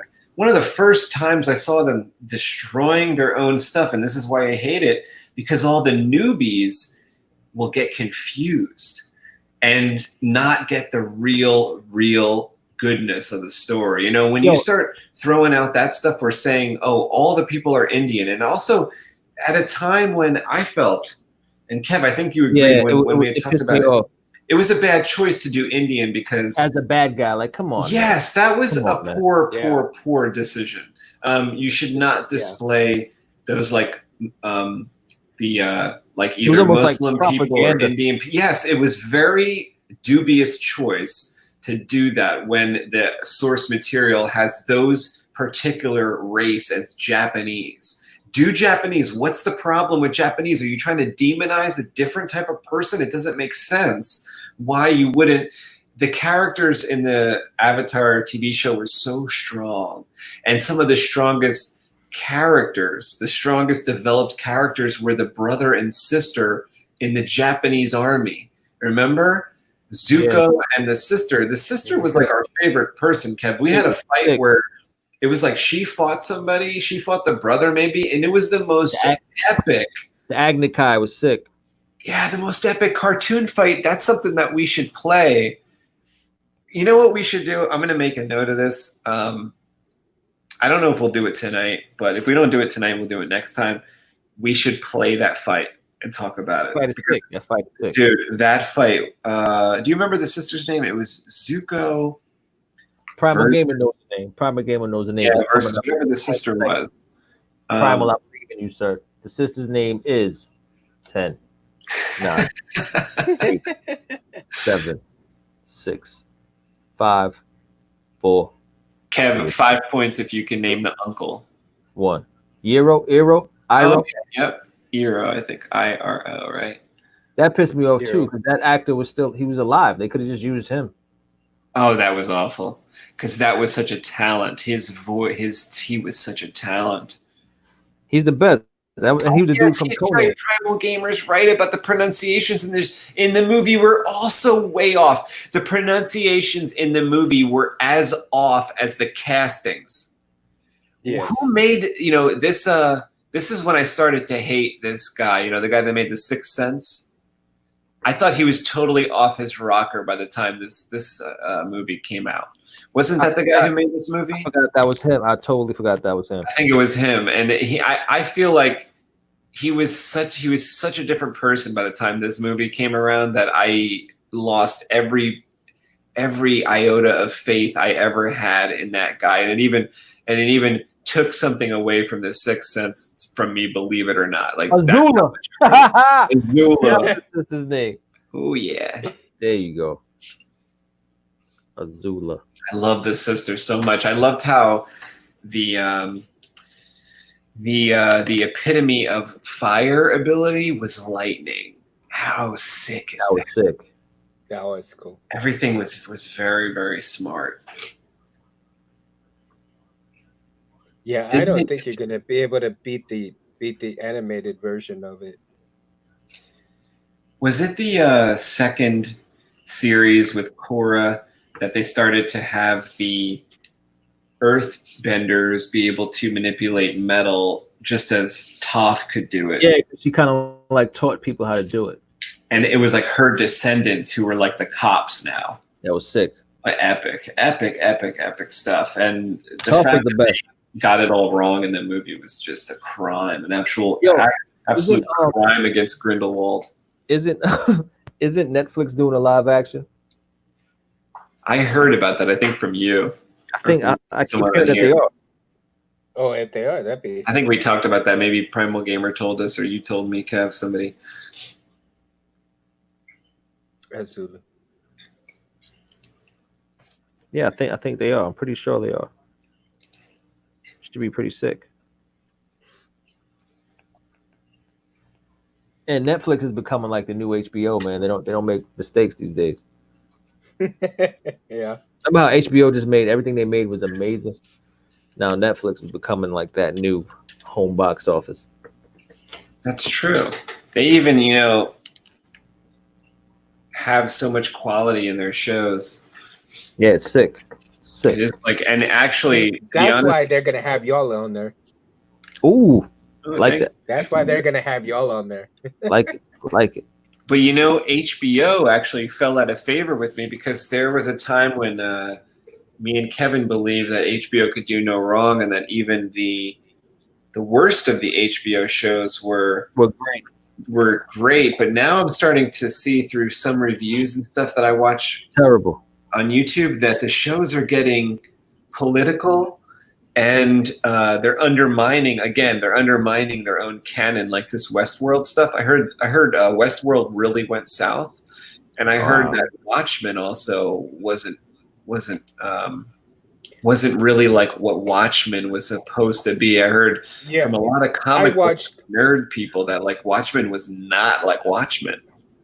That's I watched stupid. 2 episodes and I couldn't get into it at all. It's just dumb, man. Two episodes, and it was just, to me, it was just total crap. You know what pisses me off about most shows these days that have some type of like history as far as like book series or whatever they have, whatever the hell, is that it's like they don't care about the old fans. Like they want to get new fans with new stories. It's like, so just make a new story though. Then don't present this story at all. You know what I'm saying? Right, Kev. That's my sentiment as well. Like, why do you gotta play in this sandbox? Make your own sandbox. This is terrible. Stupid, man. It's true. It's true. It's dumb as hell. Real dumb. It is. The worst. But I mean, we know the answer to that is because the people we're dealing with are not creative, and that's why they have to, get into other stuff and like destroy stuff. Well, here's the thing: even if they are creative, they're ruining it by putting in their political view within it. Yeah. And we don't need that shit. I mean, why do you want to watch? We watch sci-fi or fantasy with that. Yeah, like this is all supposed to be a getaway.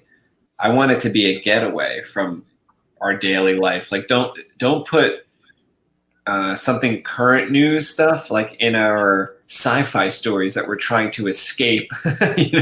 We're trying to like run away from, at least for 2 hours, or whatever it is, or for the length of a comic book. Just take us away from real world stuff. Don't make any references to things that are actually going on, because that takes you away from sci-fi. It takes you away from like, oh, I'm in a new world. Oh, but you're talking about something that sounds like Trump, though. Oh, I'm back in this world, Yeah. Yeah, it's the worst. It makes it. It doesn't make it any fun when you're going in and out of the and out of the fantasy world. I feel like when they try to teach us stuff in our cartoons of our youth, it was done with far more class than the lessons, they're trying to push down your throat these days. It's very, very blunt. It's very silly. Yes. It's amazing that the 80s cartoons did it better. Why would a cartoon do it better than a $150 million movie? Just put it at the end, just to say like, Kev, what did they say at the end of G.I. Joe? Because they had imagination. That's why.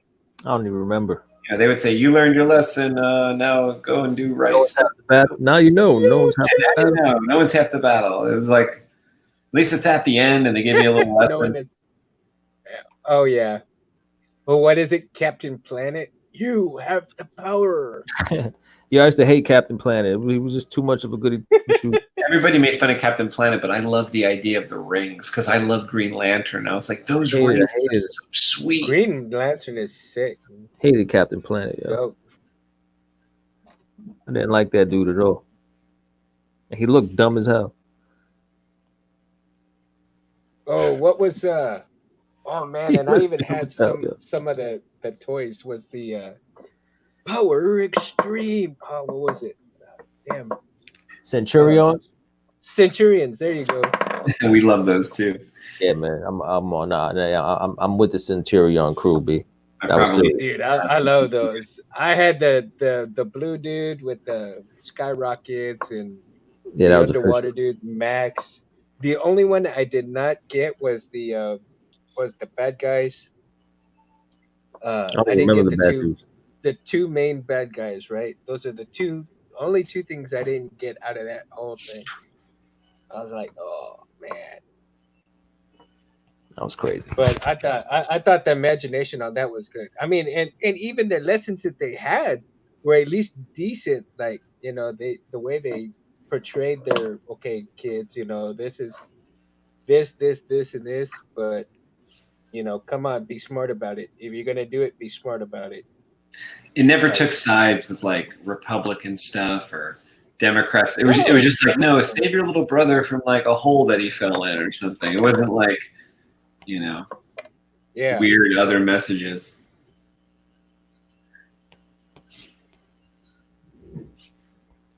I like stuff. He-Man was like that. Even He-Man didn't have hardly any political. I think they stayed in Eternia. Like they was like all about Eternia, wasn't it? It wasn't pretty much.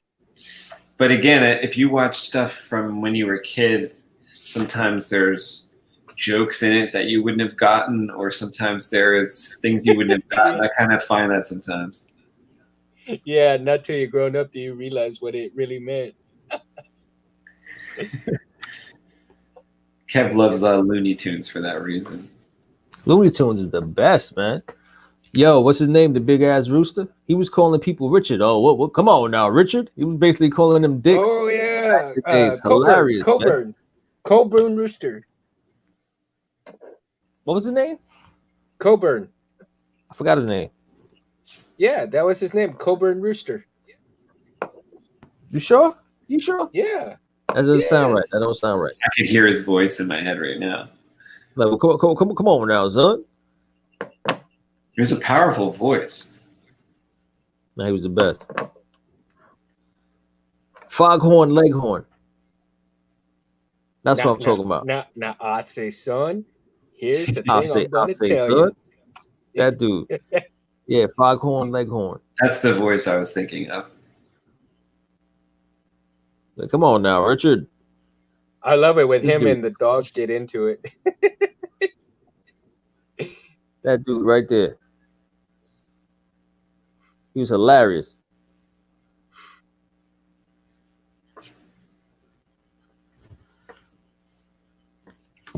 I remember that one episode where he picked up the dog's tail, whooped him on his ass with the bat, and then the dog started chasing him. He had him on a leash, right? Yeah, he had him on a leash. Yeah, that was funny as hell. Funny as hell.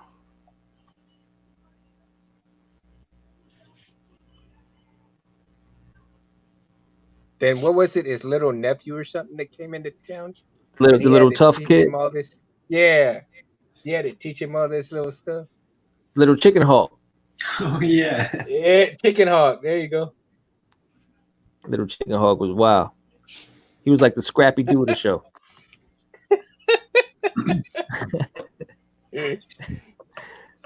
That's funny. I should actually somehow, I don't know where you find those, is it Hulu or something? I should just get those playing in the background, like on the daily over here. There should always be something like that playing. That'd be funny. sick. That'd be Yeah, cool. I always have something like that in my house playing, man. Or something always old. It's the best. Now that you watch, okay, you a fan of Scooby Doo too? I mean, I didn't like watch Scooby Doo. that. I don't think I watched that when I was a kid. Scooby Doo was the No? best. I like Scooby. I watched How it. did we skip over that? Was it supposed to be funny? Was it funny, or because I think I thought it Oh, was yeah. scary, so I would avoid it. I was like, oh, I don't want to be I scared. love. Oh shit, man! I loved it. You need to go and watch the original Scooby Doo show. I used to watch Popeye like a little maniac. Oh yeah, Popeye was Popeye good. was Man. my shit. Popeye was my shit. Popeye was real. Popeye was like the ultimate sailor, dude. He was for real. He was for real. He'd be calm and cool until you pissed him off. Once you pissed him off, that was it. He'd kiss your ass goodbye. Popeye was the man. And Pluto always found a way to do that.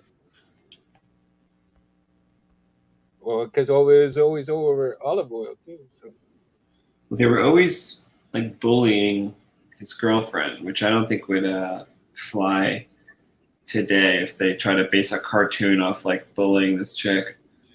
yeah.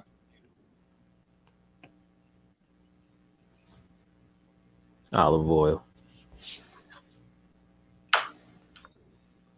Did y'all ever watch Mask? Mask was my joint with the vehicles. Yeah.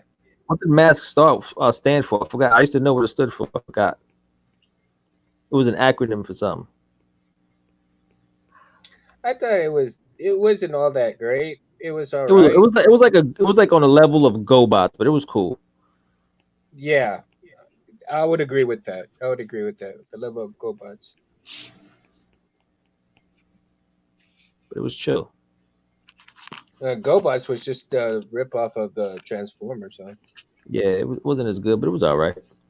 Making assholes shit kale. Making asshole shit kick a Mask. That's real. Just had to throw that in, huh?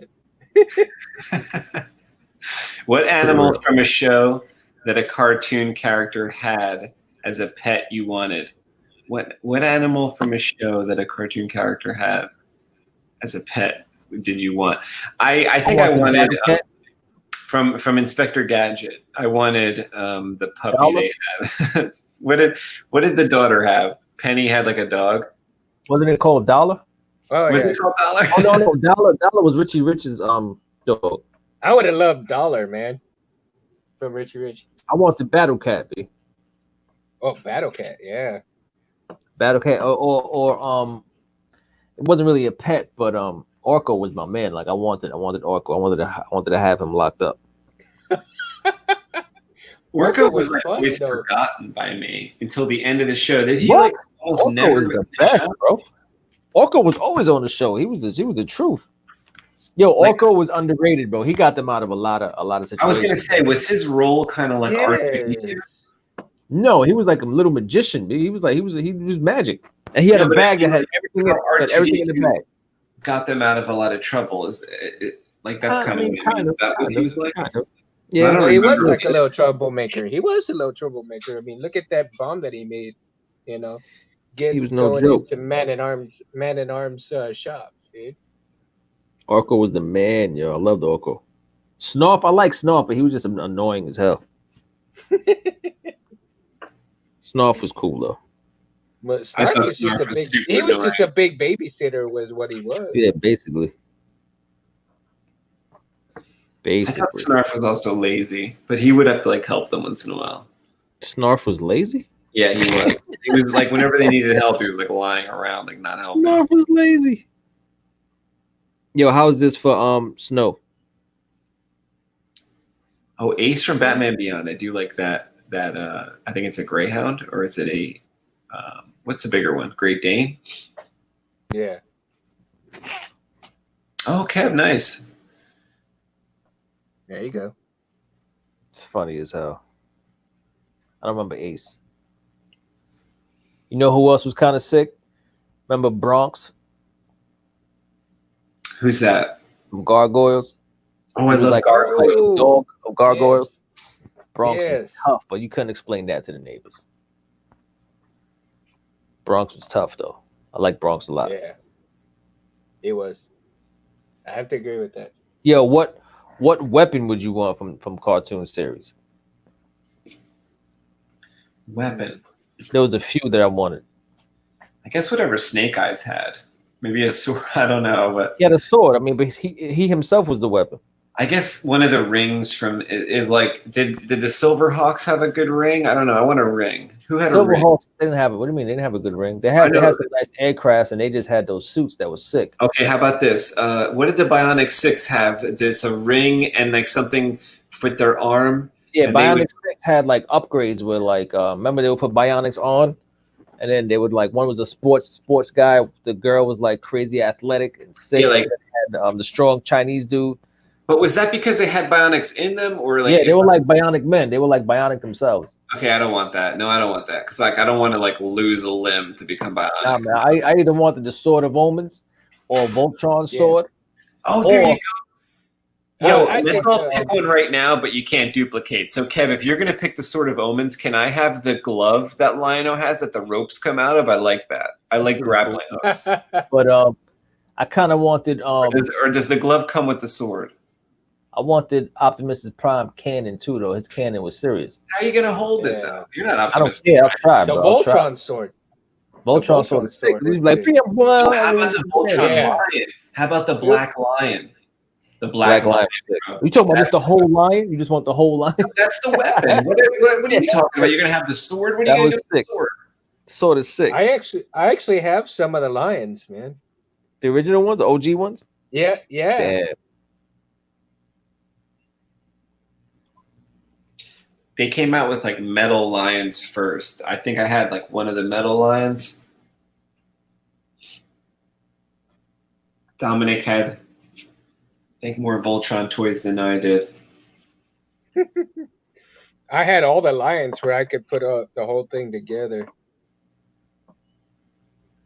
And then I had the sword, I had the shield, and I think one year, I don't know if I had, I think 1 year garage sale, and part of it went bye-bye, and I didn't even think about it. Damn. I was like too hard up for money. Oh, this was like in your adult years or when you were a kid? No, I think like early adult, just barely after my 20s. Yeah, I kind of thought, comics and toys and stuff were going to be worth money too. But then I realized that like, oh, everyone else collected too. It wasn't like when my dad was growing up that everyone threw out their comics. When like we were growing up, people were keeping their comics. That's why they aren't worth a whole lot. See, that's why like now, I mean, I collect a few here and there, but it's not like it was like when I was a little bit younger. Now I kind of tend to go towards the graphic novels because they have the different or more issues together in one book, and so and they're a little bit more interesting than just the regular issues also. Yeah. Well, take the Uncanny X-Men. You remember how many covers of the same issue that they had that 1 year? Yeah, I got them right here with me. I got them right here, actually. I got almost all. I think I have almost all the covers except for one. Yeah, so I think your point is like people would buy all 5 and then have like 5 Uncanny X-Men, so that the rarity is like it's like not at all rare. Yeah, and they'd sell like 2 million of these covers, and they're like, "Oh my God, we have 2 million comic fans." It's like, no, you have 150,000 comic fans. They all bought 10 or 12 of these books. That's what happened. Yeah, of the same issue, except it's just a different That's actually how the comic industry kind of fell apart at the end of the 90s, is because they literally thought like we're gonna print 400,000 of this like smaller book. Like, why? Oh, because X-Men sold 1 million, so we're gonna print 400. No, it's like you're not understanding what's going on here. Like X-Men sold 1 million copies, but you only have 200,000 fans. Like you don't have 1 million fans. You're delusional. Everyone's just buying 10 of these books. Yeah, it's true. If we could do what I would think like could happen would be badass is if your graphic novel was kind of like one of those changing picture frames, so to speak. Like a Like hologram? yeah, kind of like that, but you would have like 3 or 4 different covers on that cover page, right? But somebody would just touch it and it would switch to a different cover. It'd be like like those little keychains that have where it scrolls through pictures and stuff like that. Yeah. I actually don't understand those keychains. I got Kevin's son one with his name on it, and I didn't understand how it worked. It's pretty Okay, sick. so here's here's essential. Do you on your computer? Do you have where you can go through and it'll scroll through like different pictures, like different Star Wars pictures, Oh yeah. stuff like that? Okay, so it's the same kind of concept. You know, your cover of your graphic novel would have like that kind of technology where you could scroll through different covers of the same. It essentially be like a different cover each time you touch it, but it's the same book essentially. You know what I'm saying? So somebody they touch it one day and they have, that picture that you're doing right now, right? And then they touch it the next day and then it's the picture of the poster. And then they would say, well, you know what? I want to change the picture again. So they touch it again and there's a different concept picture on there. So it's You mean never because the it's like same. electronic? The cover would be Yeah. electronic? Yeah.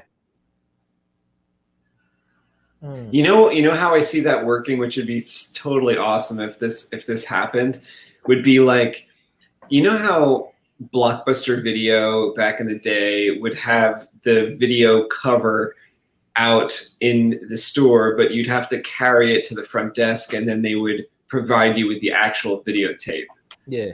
You know, or you know how when you go into the video game store, you might be looking at the cover of the video game, but there's no video game in the box. It's just you have to go to the counter and then they will give you the game or with the code of the game or whatever. Yeah. Wouldn't it be sweet if like that thing like you're talking about was an electronic item like a tablet or like this picture changing thing that on the shelf at the comic store looked incredible because it was like nothing else, because it was like a video screen and it was changing and it was lit up, and when you touched it, like you said, the cover changed and maybe it would give you the variant cover options. And what you do is you take that to the counter and then they give you the book that you chose. But see, this idea is fantastic, but it just wouldn't work anymore because all the comic stores are probably closing because of this whole situation. I don't know, but this situation plus every other comic book related failure that has, caused problems in the past 10 years. But yeah, you guys would revolutionize that though. That'd be sick. oh yeah, Kev, look at this. I like how you're jumping around on your pages here. Now you're putting some ice. I guess there's some snow on the Concordia. Yeah. Concordia looks sick, by the way. I like how there's that faint red glow coming from the inside of the cockpit that looks like that's Wow. Oh yeah. It looks kind of like infrared. That's the word I was looking for. I had to It's very kind of stealth. cover the light here for a second just to see it because it kind of Yeah, like some things aren't coming through on our videos that well because it's like everything comes through in like 720, unfortunately. Yeah, what's up with 1080. I don't get it fully. It's something with StreamYard. I think if I learned how to do these shows through OBS, we would have a clearer picture. I think we can. Wouldn't that be kind of easier? Yeah, well, we should try to move toward that direction. I'm just not positive how to do it just yet. Because like the only way I can think of doing it right now, like still brings Kevin, like if I hosted the show, I know this is how I know how to do it. If I hosted the show through OBS, I know that I could do it where my feed would be 1080, but the video that would come from Kevin would be 720, I think. I don't have that part figured out yet to get us both like a 720. I mean, as 1080. Well, see, in StreamYard is not allowing my camera to work with it for some reason. That's wild. Oh, Primal Gamer says he has his dad's 1980s Teenage Mutant Ninja Turtles toys that he had as a kid. That is fire. Are they in good condition? Ooh.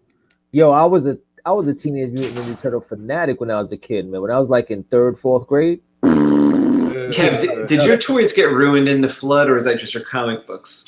My comic books, my baseball cards and all that, on my Topps cards. Like, do you have toys? Because I wonder if one day should we like pull out some toys. Like, I have toys here at the house. Man, I could like talk about old toys. I ruined all my toys myself, man. Like they really. I actually have a Tila. You had a what? I actually have a Tila from He-Man, man. Oh wow. Do you have Skeletor? No, and I had I was trying to get Skeletor, and I could, for some reason, I don't know what happened, that I was about to get it, and I guess my mom or my dad changed my mind at the last minute, or just threw me to something else. He said, Mundo, that toy never, represents Satan. You cannot purchase that toy. I had He-Man and Battle Cat, though. I had Battle Cat. As a matter of fact, I still have Battle Cat. They said, Mundo, Battle Cat only represents a demon of hell, but we can't have you buy Skeletor, who represents Satan himself. So, Jesus, keep moving.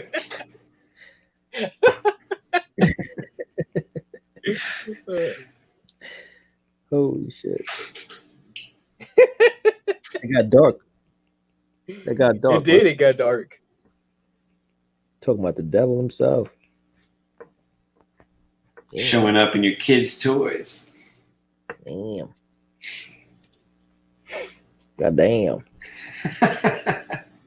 And I think I still have Soundwave from the Transformers. Oh, you have cassettes? Like Rumble and Laser? I don't think. No, I used to. I don't know if I still do. I'd have to look and find out. I want from Gen 1 Transformers is Shockwave, man. Shockwave. Yeah, I didn't get him. He was cool. I brought him to school like an asshole, and this other kid named Kevin broke him immediately, and I was like, "What the fuck did you just do, bro?" So you killed him and took up the mantle of Kevin, and you've lived his life ever since. We found the imposter. I wanted to, man. I did. I wanted to. Your name was like Melvin or something. Yeah, we put a remember a couple of years back I told you like some friends from like elementary school put like our own, like 40-year freaking reunion together. So we went and he was there and I told him that story and I started laughing. And then he's kind of looking at me like, "What's so funny?" And I was like, "Yo, you look the same, man. You always had an old ass face." And he got offended.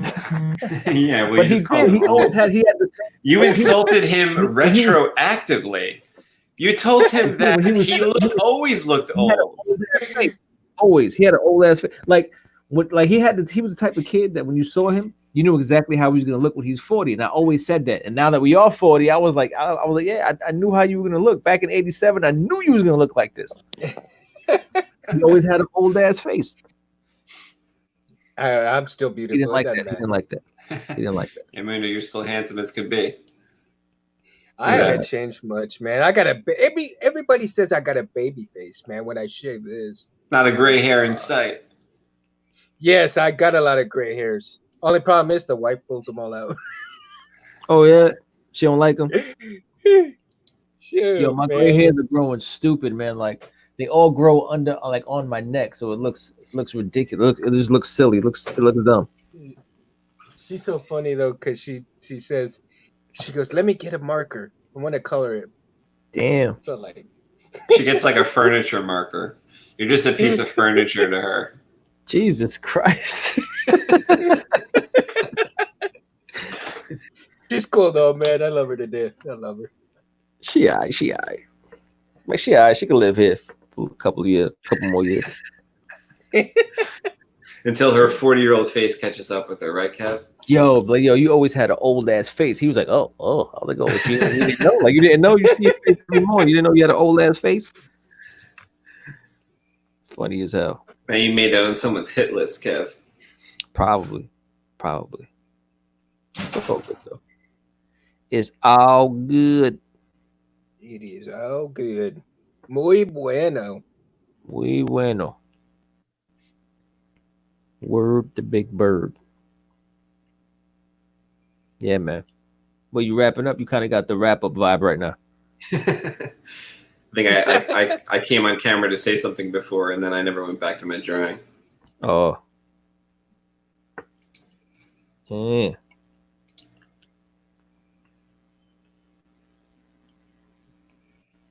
See, like right there. See, like that. All of that right there together, guys, would fit in the on the book cover, and it would just scroll through each and every one of those pictures. Oh, that'd be Yeah. That would be sick, dude. That would be sick. That would be crazy. It would be sick if like we did my idea, and then like instead of picking the cover though, once you got to the counter, it was like whatever cover was randomly cycling at that moment, that's what you got. Yeah. That'd be sweet if there was that type of demand. Where like people were like, darn, I didn't get the cover I wanted. I'll have to rebuy. That'd be nice. Just wait. It might happen, guys. Be real nice. Be careful what you wish for. It may happen. Okay, when you getting your surgery on your elbow? Well, I gotta set up the MRI and then we decide from there. Like, this is where the doctors went wrong, because back when you're like a kid and they say, don't stick anything in your ear unless it's your elbow. And then Kevin goes and tries to stick his elbow in his ear, and then he ends up needing a fucking operation. It's my shoulder though. Well, yeah, that like the shoulder got hurt because you tried to stick your elbow in your ear. My brother used to say that to me all the time. Don't stick nothing in your ears but your elbow. And I was like, what are you talking about? He's giving medical advice now. But you can't do it. But you can't do it. Like I didn't get it. I was like an 8-year-old kid and I did not get it. He's like, don't put nothing in your ear but your elbow. And I'm like, but you can't put nothing. You can't put your elbow in your ear, stupid. If I had a little brother, I think I would just repeat all the stuff my grandfather would tell me. Hey, I'm trying to hear. I'm trying to hear. You trying to hear? Oh. I'm trying to hear. Like if I had someone to go tell all the zingers that my grandfather, that like kind of sounds like one of the things my grandfather would say. Like he had a couple good jokes about, being chased by a bear in the woods. All I have to do is be faster than you. Type of jokes. Yeah. Y'all know any Spanish at all? Yeah. I can kind of hear it a little bit. Okay. Here's a joke for you. You ever heard of a Mexican Harley? Mexican Harley. Mm-hmm. Nah. Space, you? No. Okay. Cabron, puta. I know what those words mean. Kevin taught me most of them. No, I didn't. Oh, he had Crane, the four brothers, Bebop, Rocksteady, Splinter, and the Car.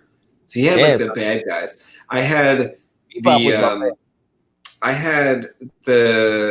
who was the guy who like what's the guy who is their friend who's a human who played hockey? Davy Jones or something like that. Casey something. Casey Jones. Casey Kasem or something like that. Jones. No, Casey Jones. Casey Jones. I liked him in the cartoon, but I had the just the turtles as far as the toys. I don't think I had anything but the turtles. Yeah, Michelangelo back then was my dude. I still watch that movie. Michelangelo was the one with the swords, right? No, he had the nunchucks. Oh, the nunchucks. He was like the clown of the bunch, but he still kicked ass. You know what I'm saying? Oh yeah. Leonardo was the one with the sword. So let me show you what I came up with. Oh, that's on my screen. Boom! This is looking nice. This is looking really cool. Get my camera a little closer too. Hopefully that's showing up better. It still looks blurry to me. I get it. Oh, I like the fanning scene. I mean, the scenes, but how it's fanned out, like you have it. Yeah. Yeah, that's pretty sweet, man. So there's those astronauts there, and then there's this. They see this ship docked over there, That's like an older ship, and this is still pretty rough as we get down here. But these are some astronauts that have like previously died that are just like floating out there still. So this dude's got a cracked helmet, and you'll see his like eyes will be bugging out and stuff in there. Oh, cool. And then we'll have all this space debris and space background, and they're kind of talking like, "Hey, these guys." Oh, are This you is gonna the have like a previous little team. bit of? Are you gonna have kind of like a little bit of frost on one of their shields, their face shields? Totally, yeah. Yeah, oh yeah, that's sick. Want to have these dudes that are dead, like really look like they're bugged out, dead. And it's up to this team right here. The very next page, I've got an idea for. I want to do kind of like. You remember when the people from Armageddon were like walking toward the camera?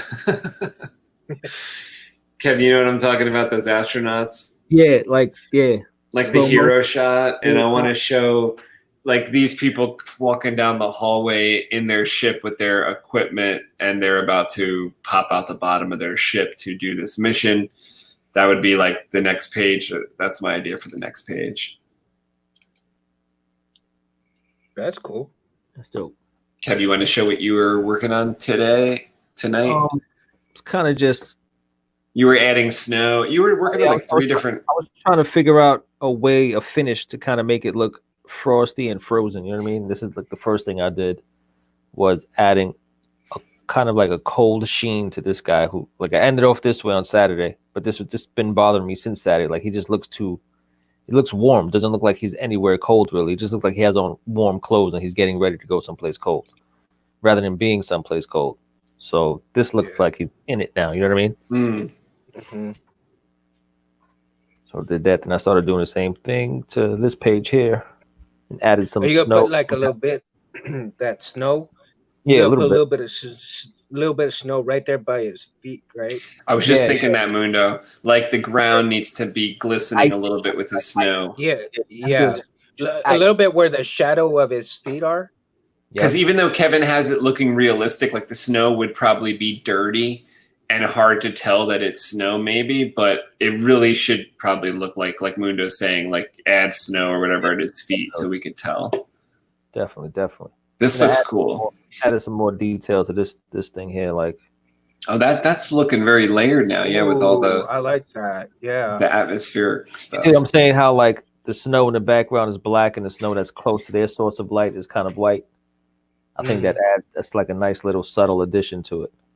Yeah, Makes there sense. you go. It makes sense to me. Yeah. Yeah, it's heavier than I imagined, but I think it serves the fact that like these people are in a bad spot, that the snowstorm's happening so violently, right? Yeah, yep. Because I remember after the Dybbuk does what it does, the bodies are kind of like already being started to be covered with the snow, right? As he's jumping away. Yeah, it's like all happened so fast. Yeah. And this is still my favorite part though, man. I like that. That says a lot. Now, when I saw the page that you're working on after this of the ship coming in, the Concordia, there was one thing, I don't know, tell me what you guys think of it. And, you know, I guess it's okay because they are so many pages separate from each other. But I guess just because you worked on them back to back, I was thinking, wait, maybe I got it wrong. These orbs, are they the suns, or are they around the characters? No, they're around them. Yeah, we had this conversation. You thought these were Okay. the suns too. Those are the ones that, I guess I forgot about that already, but now I remember remember. them, we said put one in front of him so it doesn't get confused. 'Cause Yes, okay. Before I only had these two, and then you were like, "Yo, what the fuck is that?" Okay. No, yeah, then disregard what I just said. It's working out. Yeah. God, what I've said. That's cool. Yeah, it's looking good. I like the shine from the orb on his face though, man. That looks pretty sweet. Yeah, because that actually shows like the warmth on his face right there a little bit. Needs, you know? Definitely. Are those characters? Are you adding a little more, maybe something to his hair or something to show his hair more, or are you kind of done with those characters? On this page? Yeah, those ones on the bottom right. I think I don't know. I think I want to get them to kind of like this point and then keep moving forward, and then I can nitpick here and there, like, and put like an overall gloss over everything towards the end. You know how like kind of like my workflow. And Yeah. I also want to pass them off to you because I know there's some things that you kind of like want to stand out. Yeah, like I want the thing in the bottom left, which is not visible right now, but that's like a kind of a panel unto itself, where that's just showing the Albatross Junction facility that they're headed toward when they're passing by overhead, that type of thing. Yeah, I showed this a couple of times before. Like it's right there. There you go. Looks wild. Oh, yeah. Wild. Yeah, man. It's good stuff. Good stuff.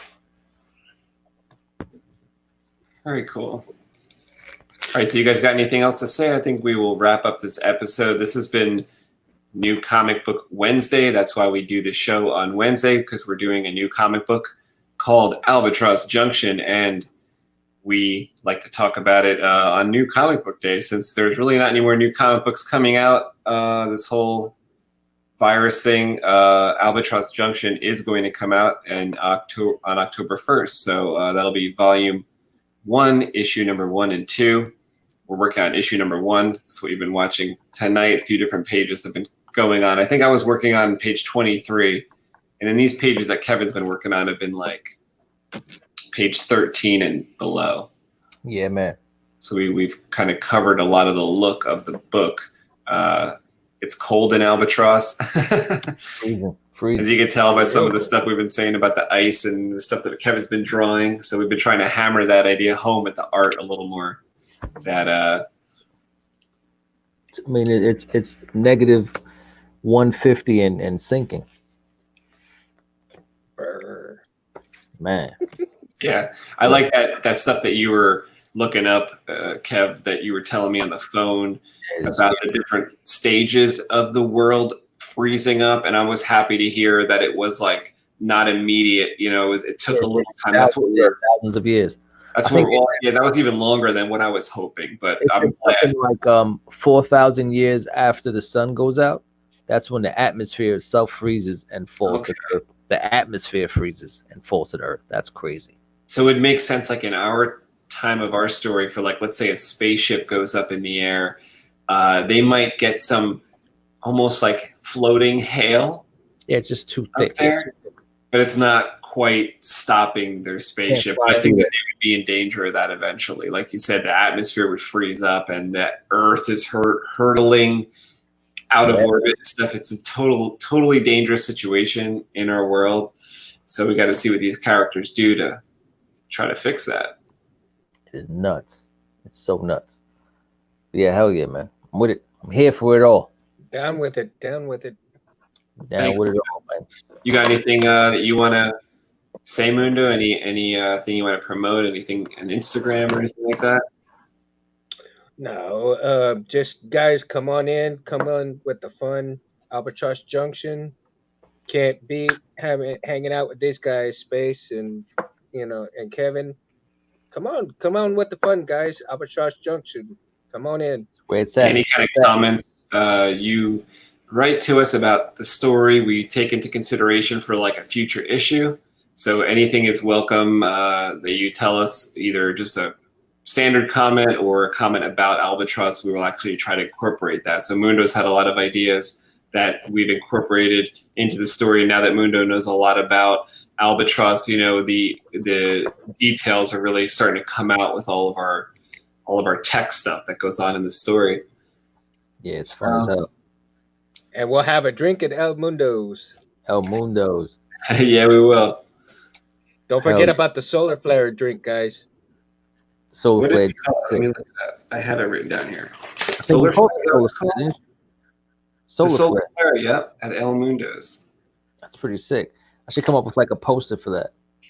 Yeah. There you go. The drink with the flame on it, Solar flare. All right, so subscribe if you're not subscribed already. Be sure to like the video. Thanks, Primal Gamer, for sticking around and watching us the whole time. Primal and, Gamer. we will see you next Wednesday, and definitely check back with the channel because we've been posting some videos that aren't live videos, but that have just popped up during the week and stuff that me and Kevin have recorded. Some more Albatross Junction content and us working on the comic in between these live shows. So definitely check those out.